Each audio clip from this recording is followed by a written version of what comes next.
kasi master tayo eh. So pag master ka, 18% ang mapupunta kay Joyride. Okay? Sa bawat kita mo. So pag kumita ka ng 50, gurami yan, nalapitan. Pero minsan malayo pick up niyan, kaya minsan lugi kami.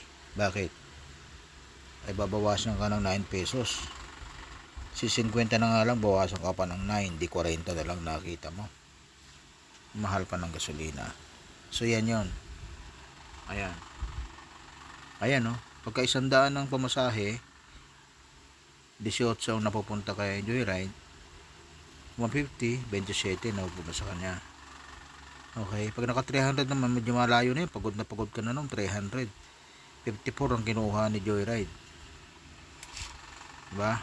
Pag naka 400 ka naman, medyo malayo, hanggang Cavite na yan. So yan, 72 napunta sa kanya. Pagka 100 naman, 90 napunta sa kanya. Okay, yan mga kaibigan. At least meron kayong idea kung gaano kalaki ang napupunta kay Joyride. Ipagpalagay natin ang okay, loko naghang. Ipagpalagay natin mga kaibigan, shit one. Okay, palagay natin mga kaibigan na kay Joyride 100 o paano pag gamitan ng pag ang pamasahe ay 230, halimbawa 230, may mga ganyan pamasahe, magkano? Ayan 41.4. Yung mga butal kasi mahirap kwentahin eh. Halimbawa naka 315 o 115 muna, magkano ang kilit na Joyride pag 115? May 20 siya, 20 agad ang nakuha niya. Na paano kung 320 o 315, 315, magkano ang kanya? Ayan, 56.7. Okay, ayan. Mga kaibigan, so paano kung 700? Andyan na 540. Ay kung 750, magkano? 750, boom, kuha yung percentage, 135. Okay,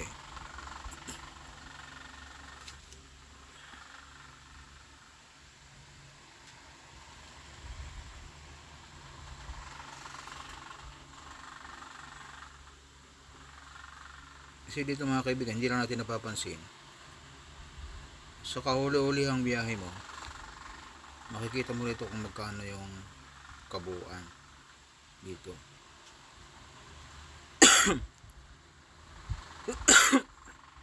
7,000 ang kinita mo, halimbawa lang naman to, halimbawa 7,000, i-deduct mo ngayon yung top up, kasi mamaya magulat ka eh, diba? Dito tayo sa 700. Ayan, 1,700. Diba kumita ka na 1,700, burahin muna natin to ha, clear muna natin for the sake of the argument ha, burahin muna natin yan.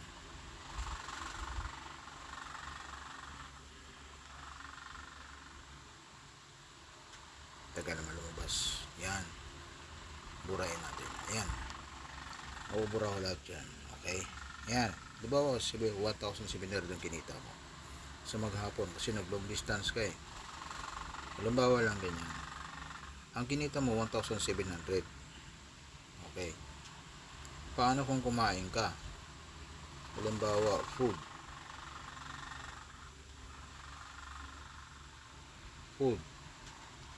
alright, kung ang halaga ng kinain mo magkano, halimbawa kumain ka ng 200, pinakamatipid na yan. Kung nakabiyahe ka ng ganyang kalayo, kulang mo yung 200 na yan. Halimbawa lang naman to, nangyari nagbaong ka, so 1,500 na lang kinita mo. Sa baba ko kayo tumingin sa 1,500, yan sa baba, Yan ang kabuuang kinita mo. Hindi na yung kanina. Kasi 1.7 kanina eh. O, ngayon, siyempre, pagka ganyan, medyo malayo ng tinakbo mo yan. Ang gasolina mo niyan nasa 500, 400, 300. Nako, ano na yan, nasa 4 na rito. Nasa ano na yan, nasa 400 na yung gasolina mo niyan. O, sa bagay, gawin natin yung 400 gasolina. Hindi malayo na yan eh, 400 gasolina. Gas. Okay. Ang gas natin ay, yan, 400. Lagyan natin. Boom. Okay. Magkano na lang kinita mo? 1,100 na lang kinita mo. Okay. Ngayon, akala mo naka 1,100 ka. Paano kung ikaw naman ay nag-top up? Magkano ang load ng cellphone mo? Lagyan na natin 50. Lagyan natin 50. O, i-load. I-load. Boom. Lagyan natin 50 lang. 50 na lang, pinakamatipid. Boom. 50. Nabawasan na. 1,100 na lang. 1,050 na lang. Okay. O, ngayon. Akala mo ganun lang. Tignan mo yung kabuuan na kinuha sa'yo ni Joyride. Ibawas mo ngayon yan. Sa kabuuan kita mo. That's 306. Bawas mo yan. 306. Paano? Top up. Lagay mo dito. Kasi kunyari tapos ka ng bumiyahe sa hapon. Yung pagtapos ka na, pwede mo na yan sumahin. Lagay mo top up. Ayan, and then ilagay mo yung total. Yan, 306. 306. Boom. Oh. Yan, tayo natin ng konti. Ayan o, 743 na lang kinita mo. Okay, 743 na lang kinita mo. Mula sa 1,700, 700 na lang ang kinita mo. Yan ang simpleng pagsuma kung kumikita ba talaga ng tama o hindi, mga kaibigan. Lakihan natin to para makita ng maayos. Alright, yan. No. Gawin natin boom. Oswald para maganda. Paborito ko yung Oswald eh. Okay. Top up. Alright. Masyadong malaki yan. Boom. X. Okay. Ganyan.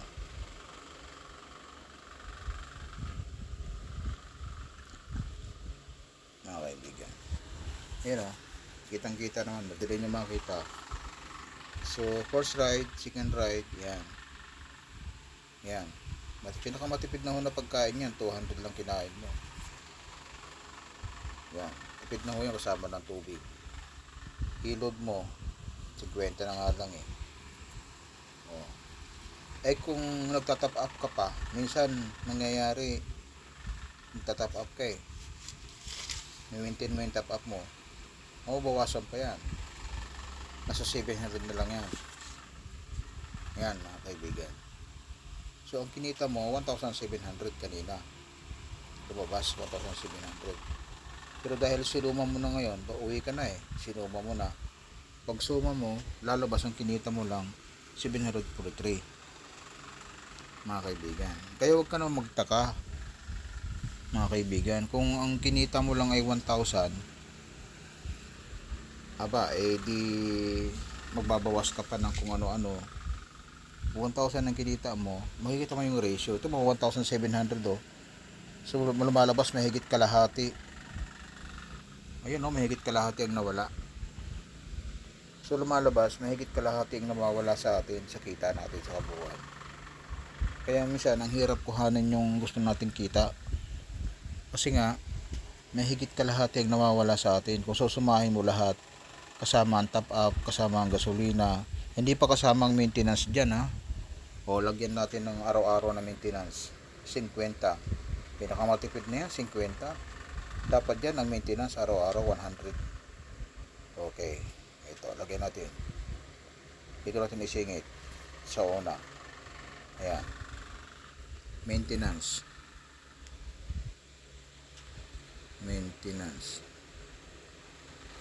Motor. Okay. Magkano? Lagyan natin 100 na lang. O kaya, 70, pwede na. Pero the best talaga 100 eh. Oo, 100 talaga dapat yan. Yan 100 maintenance. Kung meron kang 100 na maintenance, nabawasan ka na 643 na lang. Kita mo. Maintenance, kailangan mo rin kasi magpondo ng maintenance eh. Yung hulog sa motor, 60 yan. Kung hulugan yan, 60. Isingit natin din sa kabila, sa una. Okay. Hulog. Motor, MA, monthly amortization. Ayan. Boom. Magkano yan? Motor, monthly amortization, magkano? 60 yan. DL 60, 70 yung iba. Sa akin 70. Okay, boom. Magkano nilang natira sa atin? Tignan mo yung dulo. 573. Magmula sa kita na 1,700. Hindi naman pinag-uusapan kung ilan ng biyahe dyan eh.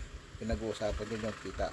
Kasi pag malaki ang kinita mo, malamang nag-long distance ka. Yan, kaya kinita mo yun. Sa biglang tingin, naka 1,700 ka, laki ng kita mo sa tingin mo. Alam mo lang yun. Pero pag tanggalin mo na lahat ng mga bawas, dyan mo makikita. Dyan ko mo marirealize, mga kaibigan, kung kumikita ba talaga. Hindi ito nakikita yata ng mga platform eh. So, sige lang sila ng income, wala namang nasa gobyerno na nakakita sa atin. So, hindi nila to alam, mga kaibigan. Yan maliwanag pa to, maliwanag, mga kaibigan. Yan yun ang kinita mo, 573 mula sa 1,700 na kinita natin kanina. Picturean natin yan yan. Mabalik natin. Ilang naman eh. Balik. Okay. Balik natin. Gawin natin, i-mark natin sa 1,700.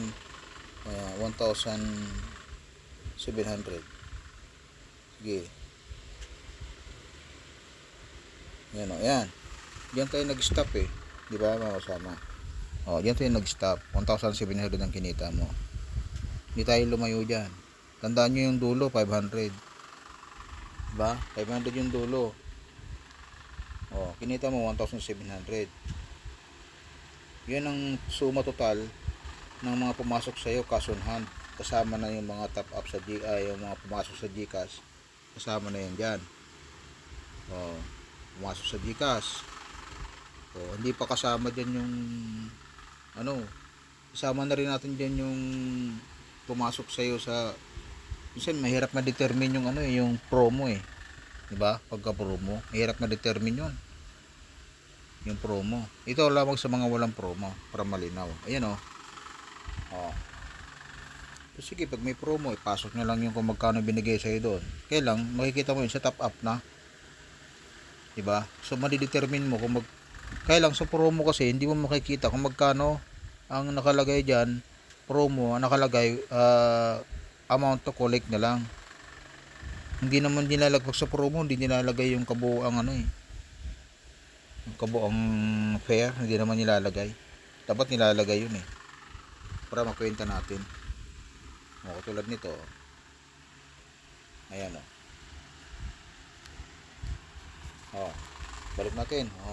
Ayan. Magkwenta tayo. Diba? Ayan. Nalagay tayo ng mga deduction. Yan. Okay. Pinalik lang natin para makita nyo. Maintenance, monthly amortization. Meron pa yan. 70. Yan ang dulo. 573 ka lang. Wala na.